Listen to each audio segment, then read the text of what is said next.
Shoot Moray Veraboda avec la permission d'Hachem. Aujourd'hui, nous allons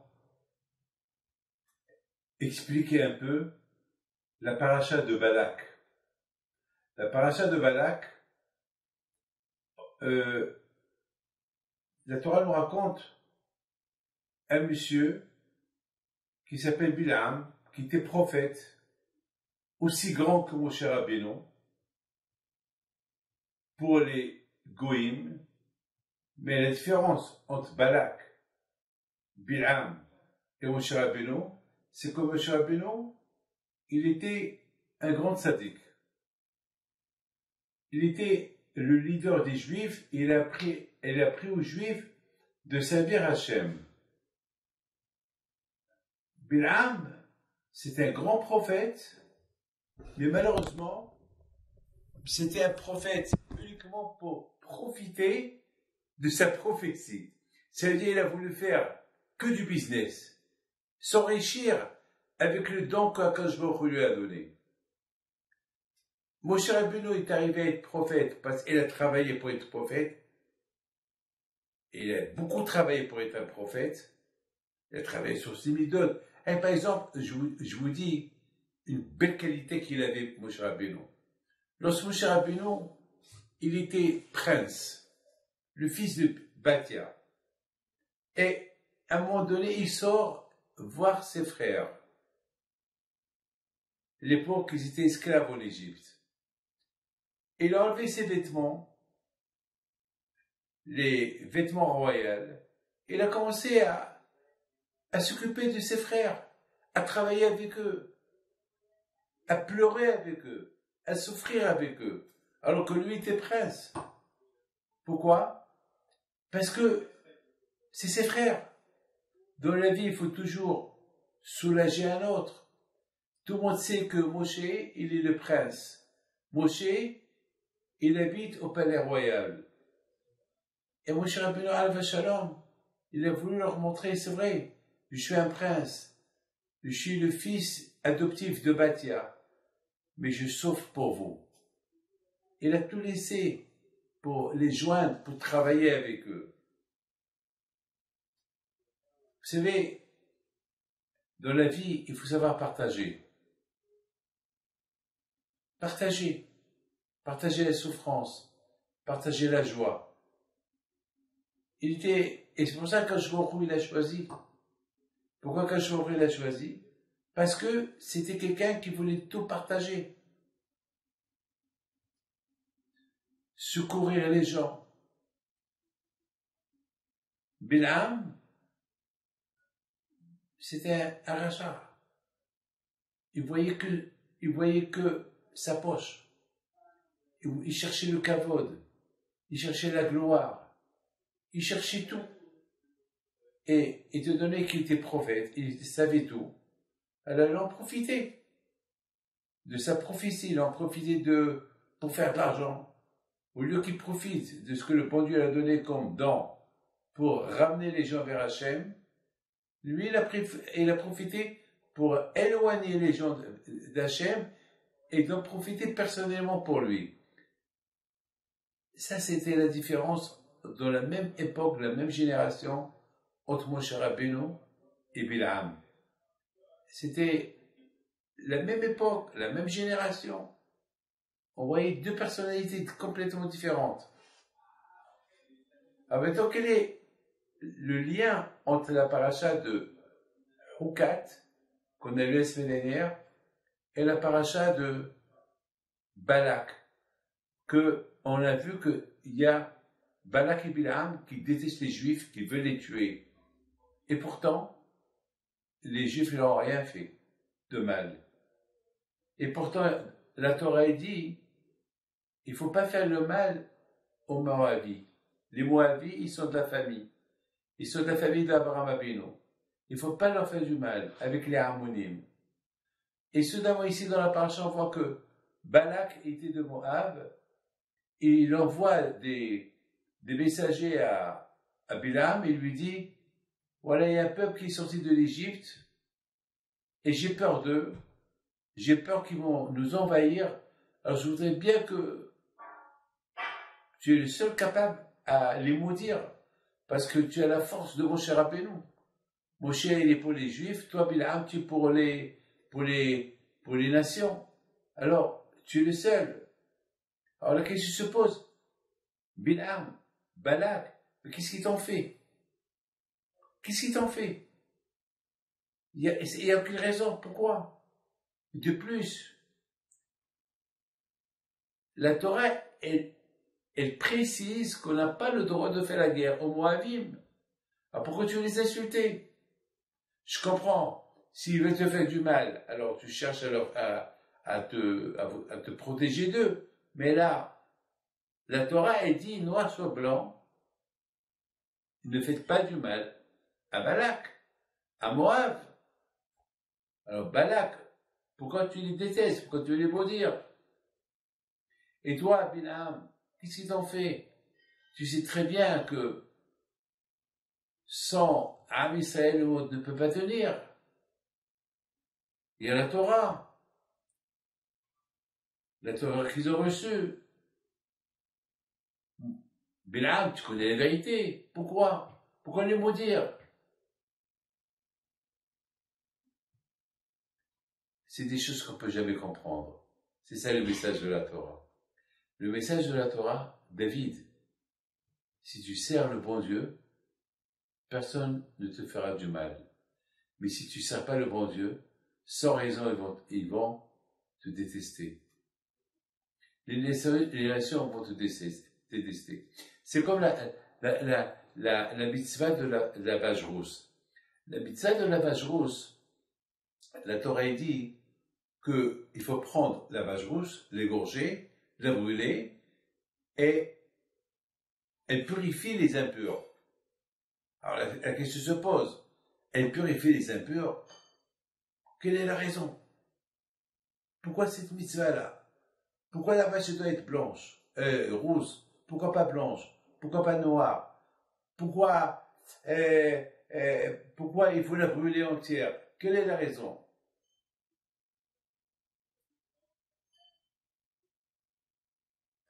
Il faut savoir une chose, que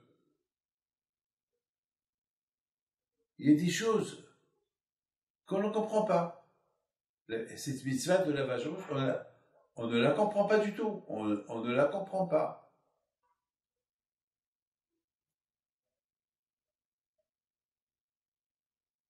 Même Shlomo Melech, il a voulu la comprendre. Il n'a pas réussi à la comprendre.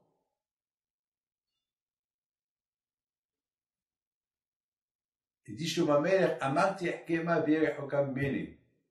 Je voulais la comprendre et c'est loin de mon intelligence, je n'arrive pas à la comprendre. Alors pourquoi Hachem il a fait qu'on ne peut pas la comprendre?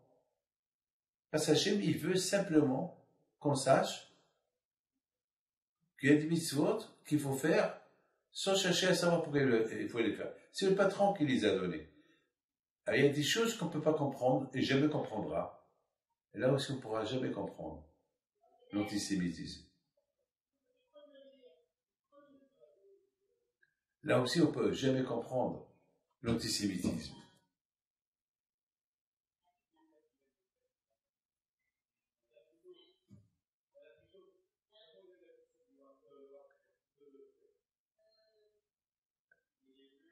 Beaucoup des fois on se pose la question, pourquoi on ne nous aime pas? Pourquoi on nous veut du mal? On ne peut pas comprendre. Pourquoi Balak, il veut nous faire du mal? Pourquoi Bilham, il veut nous faire du mal? On ne comprend pas. On ne saura jamais. Jamais on saura. Les choses, il faut savoir.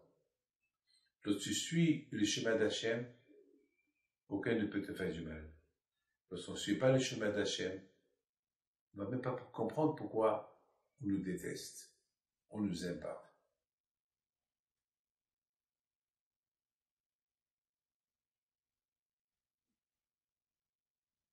Il y a une belle histoire que je voudrais vous raconter, que le sage nous raconte dans la Gemara de Avodah Zarah, page 11,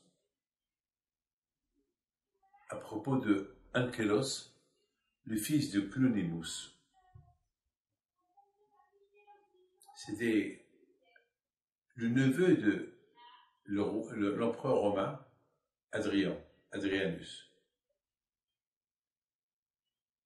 Et Adrianus, il n'avait pas des enfants. Et son neveu, Ankylos, lui, il devait être un jour l'héritier de l'empereur romain. Il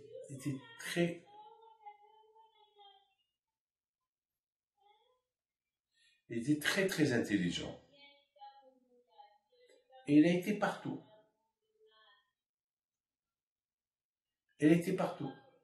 Ankylos était très intelligent. Il voulait comprendre un peu plus les religions. Il a été partout, en Chine, au Japon. Il a appris la hurma de Rome, la hurma de la Grèce, la hurma des Japonais. Un jour, il dit à son oncle Adrien, mais tout que je connais tout, j'ai envie de découvrir le judaïsme. Adrien n'était pas très pour, parce qu'il détestait les juifs, sans raison. Et vous savez, il a massacré des millions de juifs, Adrien. Mais c'est son neveu. Il veut apprendre le judaïsme. Il dit, d'accord, tu peux aller. Je donne la permission. Il va. Il va en Israël. Il va à l'Yeshiva de Bishua ben Hanania. Et il a commencé à étudier la Torah. Et à un moment donné, il a découvert la Torah. Il s'est converti au judaïsme. Et c'est lui qui a écrit le Targum. Vous savez, le Targum, c'est lui le premier qui a expliqué, qu'il a traduit toute la Torah. Toujours Rashi le rapporte. Ankylos, il s'appelle. Ankylos le convertit. Son oncle Adrianus, lorsqu'il entend que son neveu s'est converti, il lui a envoyé des gens assez intelligents pour le rapatrier à Rome. Adrianus, il s'est dit, une fois qu'il va retourner à Rome, il va voir Rome, on va lui donner des femmes, etc., et l'argent, un palais. Allez, il va retourner à ce qu'il était avant. Mais Ankylos, il a commencé à discuter un peu avec les émissaires qui lui ont envoyé son oncle Adrien, et à un moment donné, il les a convaincus qu'il n'y a que Hachem. Alors eux aussi se sont convertis. Adrien, il entend cela, il envoie d'autres. Et après encore, il envoie d'autres. À un moment donné, Adrien, l'empereur, il dit aux émissaires, les derniers, écoutez, vous allez lui fermer la bouche, il ne faut pas discuter avec lui, parce que si vous allez discuter avec lui, vous allez tomber dans son piège. Alors, amenez-le. Il ne faut pas discuter avec lui. Donc, ils sont partis. Et dès qu'ils arrivent chez Adrien, l'émissaire d'Adrien, dès qu'ils arrivent chez Adrianus, oh là là, excusez-moi, chez Ankylos, alors tout de suite, ils lui ont dit, tu ne vas pas nous faire ce que tu as fait aux autres, nous on ne va pas discuter avec toi. Voilà, ferme ta bouche. Il a fermé sa bouche. Ils l'ont pris, ils l'ont menotté, ils l'ont mis dans un chariot, et hop, ils vont à Rome. Ils arrivent à Rome, il leur dit, écoutez, j'ai oublié quelque chose, et il a commencé à faire des gestes. Vous voulez parler? Parce que là, tout le monde a bouché les oreilles pour ne pas qu'on l'entende. Là, il a commencé, il a dit, j'ai oublié quelque chose. Où? En Israël. Quoi, en Israël? Mais on est à Rome. Ça fait déjà quelques jours, on n'est pas loin de Rome. Non. Il faut reprendre le bateau, j'ai oublié quelque chose. Bon, ils avaient peur d'Adrien. ils avaient peur d'Ankélos parce qu'Ankélos, ils savaient qu'un jour, c'est lui qui va être l'empereur romain. Donc, ils avaient peur qu'il se venge d'eux. Donc, ils ont accepté de retourner en Israël. Ils vont chez lui à la maison. Et dès qu'il arrive à la maison, il embrasse la mezouza et il dit, maintenant on peut repartir. Ah bon? Quoi, on est venu que pour ça? Pour embrasser la mezouza? Oui. Mais c'est quoi ça? Il a dit, écoutez, votre roi, l'empereur Adrien, qui surveille qui? C'est lui qui vous surveille ou c'est lui qui vous surveille? Il a dit, c'est nous qui le surveille. C'est l'empereur. Nous, on est ses gardes-corps. Il a dit, ben, chez nous, ça ne marche pas comme ça. Nous, on a la mezouza qui représente le nom de Dieu. Elle est dehors. Et nous, on est dedans. Et c'est lui qui nous surveille. Quoi? Quoi? Hachem?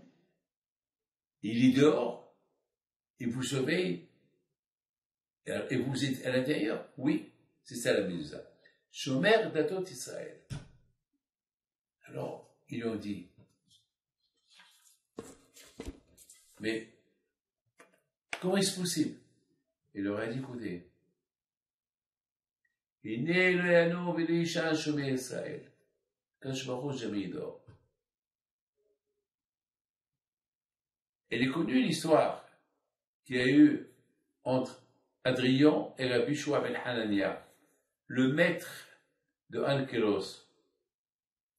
Qu'une fois, Adrien et Rabbi Shua ben Hanania, ils se promenaient à Rome.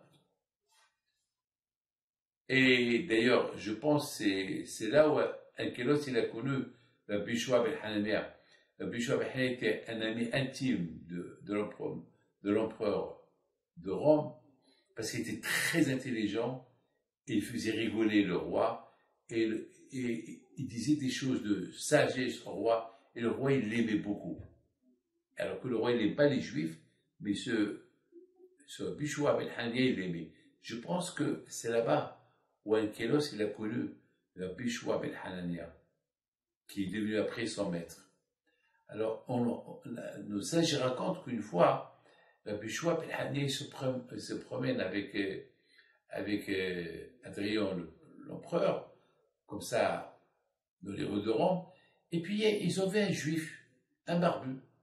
Il était dans le souk. Et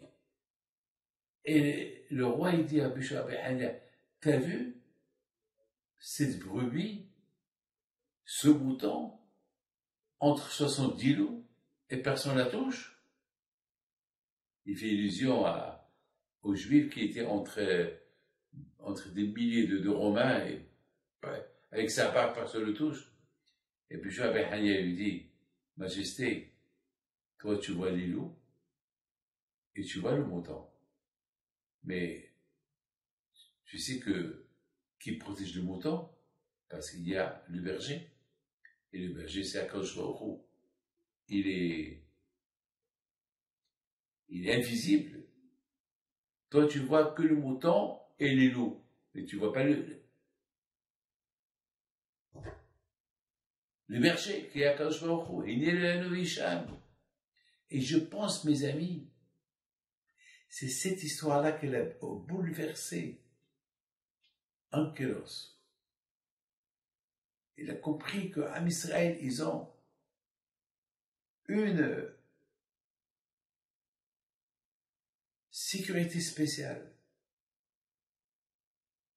Ils ont une protection spéciale.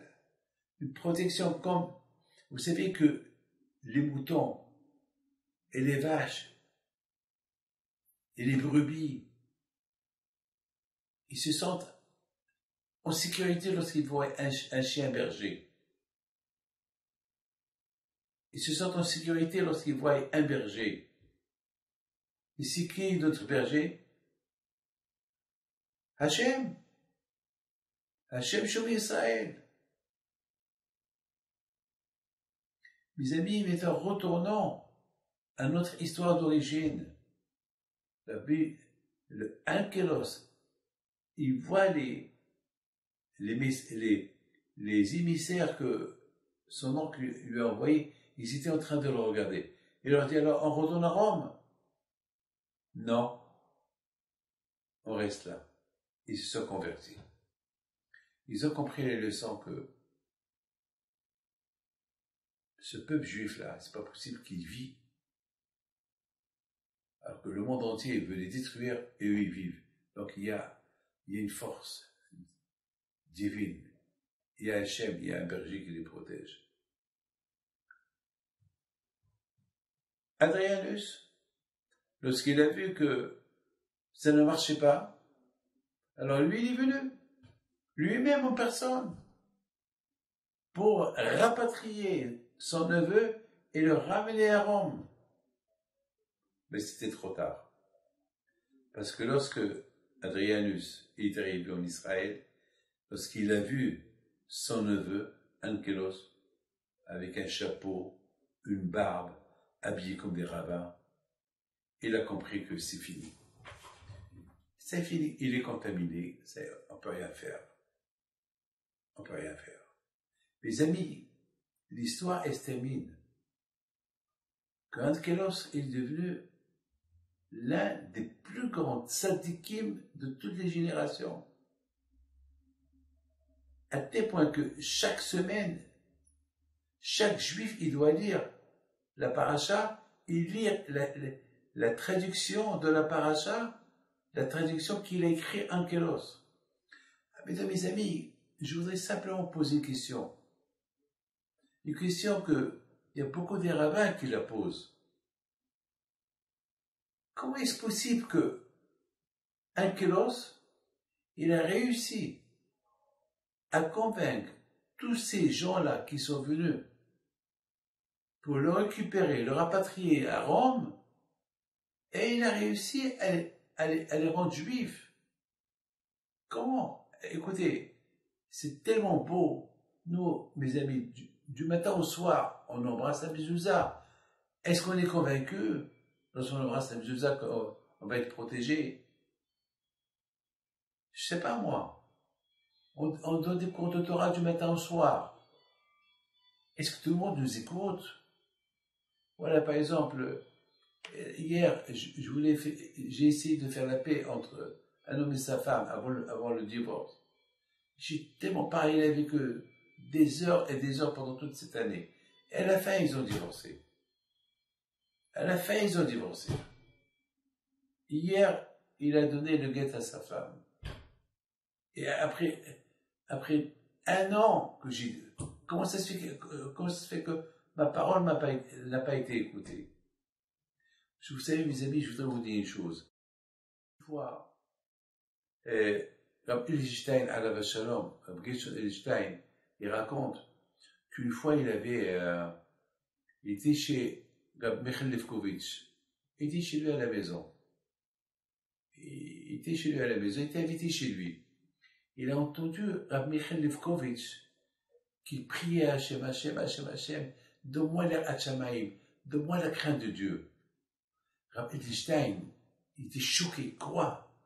Le Rav, il demande à Hachem les Hachamaïm, mais lui, c'est le plus grand tzaddik de la génération, qui a la crainte de Dieu, c'est lui. Comment il demande à Hachem, donne-moi la crainte, donne-moi ta crainte, que j'ai la crainte?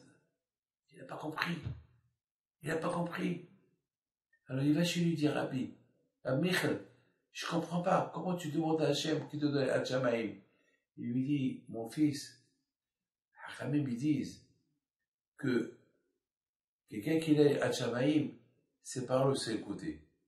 Aujourd'hui, j'ai remarqué que mes élèves ne vont pas écouter. Donc ça prouve que j'ai pas assez de Hachamaïm. Alors d'après cette réponse, ça a choqué, déjà moi ça m'a choqué, et Rabbi Edelstein, ça l'a choqué, il lui dit, quoi, toi, Rabbi, tu n'as pas Hachamaïm, tu n'as pas la crainte de Dieu, toi? Il dit, peut-être je l'ai, mais j'ai pas assez. Parce que la preuve, voilà, j'ai pas réussi. Mes paroles n'ont pas été écoutées chez mes élèves. à 100%. Ça prouve que je dois faire encore un peu plus d'efforts dans la crainte de Dieu. Parce qu'on dit que Hachem, il te donne tout, l'argent, la femme, les enfants, l'honneur. Il y a une seule chose qu'il ne te donne pas, Hachem, pour avoir la crainte de Dieu. Hachem, il ne va pas t'aider pour le craindre. Ça, c'est ton travail. Et si Hachem, il voit que vraiment tu travailles pour avoir la crainte de Dieu, alors il va t'aider. Mais au départ, jamais il ne te la donnera. Ah, mais d'après ça, j'ai compris, je pense que El Kelos, s'il a réussi à convaincre tout le monde, à convaincre des Romains à devenir, à se convertir au judaïsme, c'est parce qu'il avait la crainte de Dieu. Et un homme qui a la crainte de Dieu, eh ben ses paroles les sont écoutées. C'est comme, mes amis, comme un radar qui couvre le ciel, un radar qui couvre toute la ville. Ah ben c'est ça le tzaddik. Le tzaddik, la crainte de, lorsqu'il a la crainte de Dieu, alors tous ceux qui sont en contact de lui, tous ceux qui sont autour de lui, eh ben, ils vont aussi avoir la crainte de Dieu. Je voudrais vous raconter une histoire que moi-même, je l'ai vécue. Une fois, dans ma vie, j'étais impressionné 3 fois dans ma vie. 3 fois dans ma vie, j'étais impressionné. La première fois, j'étais impressionné lorsque j'avais 12 ans et demi. J'étais à Armentières, en France, et j'ai vu un grand rabbin. Jamais dans ma vie, j'ai vu un grand rabbin. Avec une barbe blanche, jamais. Alors, ça m'a impressionné. Et jusqu'à maintenant, j'ai ça dans ma tête. La deuxième fois, lorsque j'étais avec mon frère Rabbi Haïm, il y a 50 ans, pour présenter les condoléances à la famille de Baba Haki Alav Shalom de Ramleh. Baba Haki de Ramleh Alav Shalom, il est décédé dans un accident de voiture, il est le frère de Baba Saleh, donc je suis parti avec mon frère Rabbi Haïm leur présenter les condoléances. Et là, c'est la première fois de ma vie que j'ai vu Baba Saleh. Baba Saleh, je ne le connaissais pas, je ne l'ai jamais vu, c'est la première fois que je les vois, je l'ai vu. Et pourquoi ça m'a choqué? Jusqu'à maintenant, je pense à ça, parce qu'à un moment donné, il s'est levé pour aller se laver les mains pour manger la souda de David Ameller samedi soir. Il y avait un monsieur qui parlait avec sa femme. Et Baba Saleh a commencé à crier. Mais pourquoi tu parles avec elle?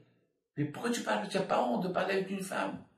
Alors quelqu'un lui a dit, c'est sa femme, il parle avec sa femme. Alors Baba Saleh lui dit, ben, s'il parle avec sa femme, qu'il rentre dans une chambre parler avec sa femme. On n'est pas obligé ici, nous, de les voir en train de discuter. Ça m'a choqué. Ça m'a choqué. Un tzaddik qui fait tellement attention à éviter de ne pas voir les femmes. C'est la folie. Alors, vous savez, regardez aujourd'hui ce qui se passe dans les mariages, etc., etc. Bon, ça m'a choqué. Et la troisième fois, dans ma vie, que ça m'a choqué, encore une chose que j'ai vue, c'était lorsque je suis parti voir un jour avec Rav Haïm Volkin, Rav Shach, un grand tzaddik, et un matin, il était en train d'étudier, il y avait des dizaines de livres ouverts, et il ne nous a pas parlé, parce qu'il était concentré dans les livres. Ça m'a choqué. Après 10-15 minutes, il a levé les yeux, il nous a fait « Ah, pardon, je ne savais pas que vous étiez là. » Ça m'a... Vous savez, dans la vie, mes amis, il y a des choses qui nous choquent à vie. Il y a des choses qu'on voit que ça nous choque à vie. Et moi, ces 3 choses que je vous ai racontées, spirituelles, ça m'a choqué. Pourquoi? Parce que c'est tzadikim, Baba Saleh, il avait il avait la crainte de Dieu. Rabbi Abraham Yafan, le premier que j'ai vu à Armentières, j'avais 12 ans et demi, c'était un grand tzaddik. Et le troisième, c'est Rav Shach. C'est ce que je viens de vous dire. Parfois, rien que voir un tzaddik qui a la crainte de Dieu, même si on ne lui parle pas, rien que le fait de le voir, ça nous donne l'air à jamais. Ça nous donne à avoir la crainte de Dieu. Vous savez, je vous donne la parole d'honneur. Beaucoup de fois, j'en pleure, je pleure. Parce qu'il y a des gens qui viennent me voir et ils n'arrivent pas à me parler. Ils tremblent. Ils tremblent. Et après, lorsqu'ils quittent la chambre, ils se sont rappelés qu'ils ne m'ont pas posé de question pourquoi ils sont venus me voir. Alors, beaucoup de fois, je me dis, mais qui suis-je, moi, pour faire peur aux gens? Je suis rien, je me connais, je suis rien du tout. Les gens, ils se trompent, ils croient que je suis Rabbi Haïm Pidou, c'est pas vrai. Alors, je me dis, David, tu te rends compte, si eux, ils ont peur de toi, ils sont impressionnés par toi, et toi, tu es impressionné par qui? Eh ben, moi aussi. Je suis impressionné par tous les tzadikim, par tous les vrais tzadikim, je suis impressionné. C'est pour ça, dans mes bureaux, il y a toujours des photos des tzadikim, que je les vois. J'essaie, pourquoi je les vois? Ben, c'est mes maîtres. Ben, je sais que toutes ces photos-là, c'est des tzadikim qui avaient la crainte de Dieu, et peut-être ça va m'influencer à avoir à travers eux la crainte de Dieu. Ben, mes amis, c'est ça l'histoire que je viens de vous raconter de Ankelos. Ankelos, parce il avait la crainte de Dieu, donc les paroles qu'il disait, ça rentrait dans la tête des gens. Ankelos, il va injecter de Saïd Hachamaïm à ceux avec qui il discutait. Vous comprenez que Bil'am Harasha, il était prophète, il était un grand prophète, il a reçu la prophétie gratuite, et lui il est resté tel qu'il est, donc il n'a pas réussi à influencer des gens à la crainte de Dieu. Moshe Rabbeinu, il avait la crainte d'Hachem. Donc tous ceux qui étaient en contact avec Moshe Rabbeinu, ils avaient la crainte d'Hachem, parce que Moshe Rabbeinu avait la crainte d'Hachem. Mes amis, notre secret aujourd'hui, si on veut influencer d'autres personnes à avoir la crainte d'Hachem, uniquement à travers les Hachamaïm. Je vous ai raconté une belle histoire que j'ai lue sur le Hafetz Haïm. Lorsque Hafetz Haïm était vieux, donc ils ont voulu lui faire un shidour pour se marier. Et voilà, ils ont fait un shidour avec une jeune fille. Alors, dès que la jeune fille, le Hafetz Haïm était vieux, et elle n'a pas voulu lui faire honte. Elle n'a pas voulu sortir de la chambre pour ne pas manquer le caveau de Hafetz Haïm. Le Hafetz Haïm, il a commencé à lui parler. Il lui dit, je sais que tu ne peux pas te marier avec moi. D'ailleurs, je ne vois pas pourquoi ils m'ont fait un shidduch avec toi. Moi, je suis rien, je suis vieux. Toi, tu es jeune. Moi, je suis vieux. Je ne comprends pas pourquoi. Voilà. Vous vous rendez compte?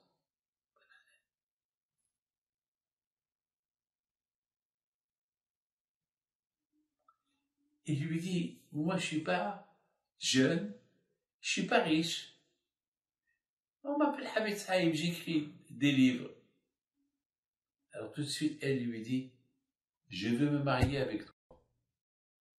J'accepte les shidduch. Alors lui, il était surpris, il lui dit, pourquoi? Elle lui dit, parce que vous êtes un homme de vérité. Vous auriez pu dire, je suis vieux, mais je suis jeune, je suis riche, tout le monde me respecte. Vous auriez pu donner des éloges sur vous. Vous êtes un homme honnête. Et je vais me marier avec votre honnêteté. C'est ce qui m'intéresse le plus. Mes amis, une fois, Rav Shteiman alav shalom, il vient chez lui un monsieur. Il lui dit, j'arrive pas. On dit que lorsqu'on étudie la Torah elle est douce. Mais moi, je vois pas la Torah. Moi, je vois pas la Torah elle est douce. Je vois la Torah elle est dure. Je sens pas la douceur dans la Torah. Et Rav Shteiman lui dit, tu sais pourquoi tu sens pas la douceur dans la Torah? Parce que tu parles de la Shonara. Pas tu parles n'importe quoi. Alors, c'est comme un bébé. Un bébé, tu lui donnes du chocolat, des bonbons, il les adore. Mais s'il a des aftes dans la bouche, eh ben, ça devient piquant. Le sucre, il devient piquant dans sa bouche. Alors, si toi, tu n'as pas le goût de la Torah, c'est qu'il y a un problème avec ta bouche. Il y a un problème avec ta bouche. Tu vas pas dire Hachamaim. Pour comprendre la Torah, il faut avoir Hachamaim, parce que la Torah, c'est les noms d'Hachem. Mais je comprends Ankelos. Ankelos, il a réussi à convaincre d'autres. C'est parce qu'il avait le Hachamaim, il avait la crainte de Dieu. C'est pour ça, les paroles qui sortent de son cœur et rentrent dans le cœur. Mes amis, celui qui a la crainte de Dieu, c'est que Dieu est avec lui. C'est que Hachem est avec lui. C'est que Kajmoro est avec lui, oui.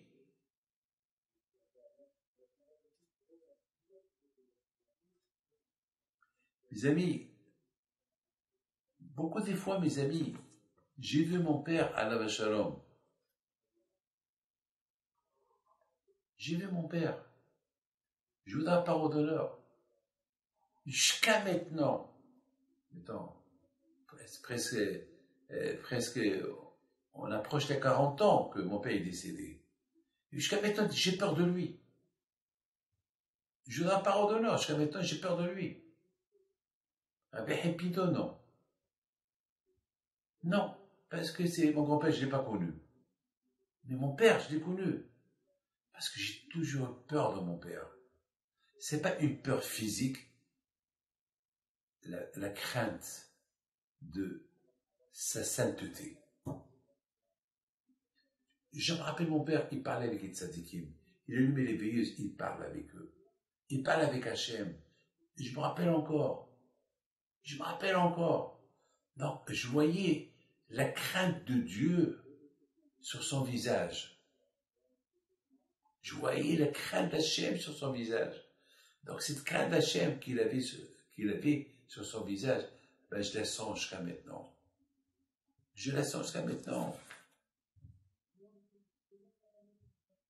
Vous savez, mes amis, on dit, il y avait un monsieur, il habitait en Israël, mais son rabbin, il habitait loin d'Israël. Ça lui prenait presque 6 mois pour arriver chez lui. Il va rester chez lui un jour. Il va étudier chez lui un jour, après il retourne chez lui. C'est-à-dire 1 an, aller-retour pour un jour. C'est pas logique. C'est perdant. 1 an.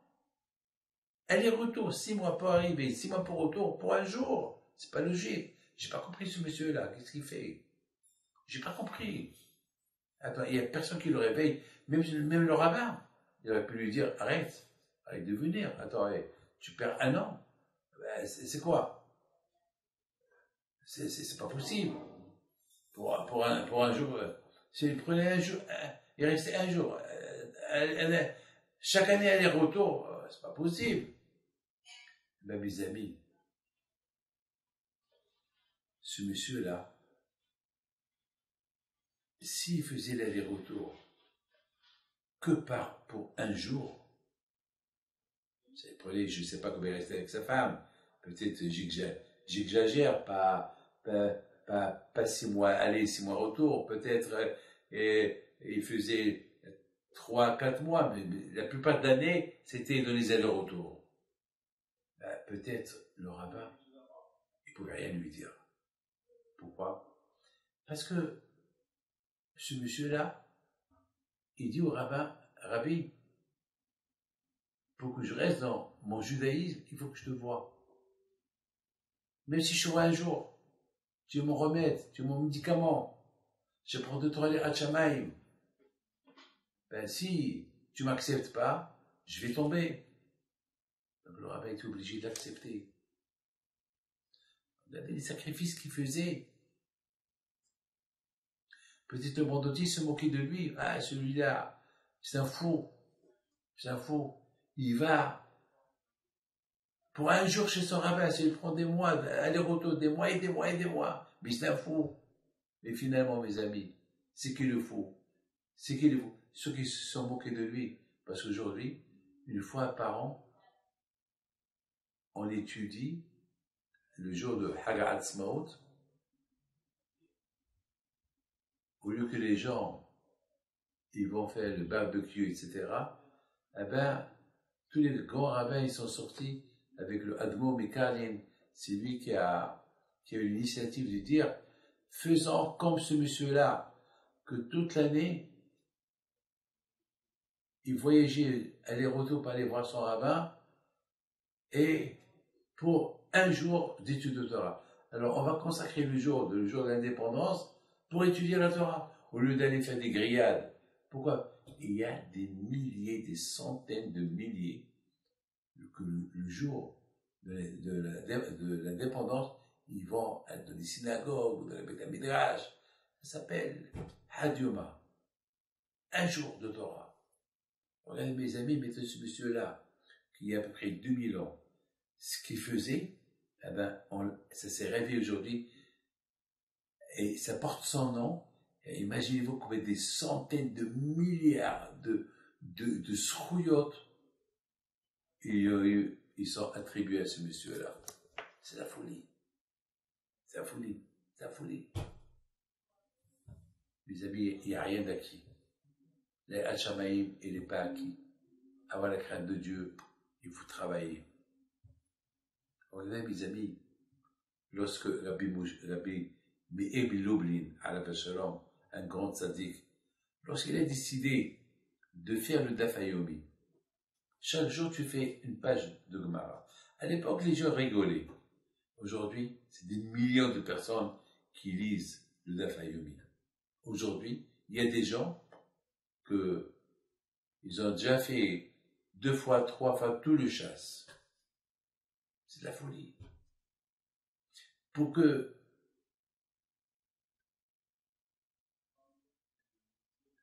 le Daf Yomi soit accepté par tous les rabbins du monde et par tout le peuple d'Israël, c'est que Rabbi Meir Lublin, il avait les Hachamaïm.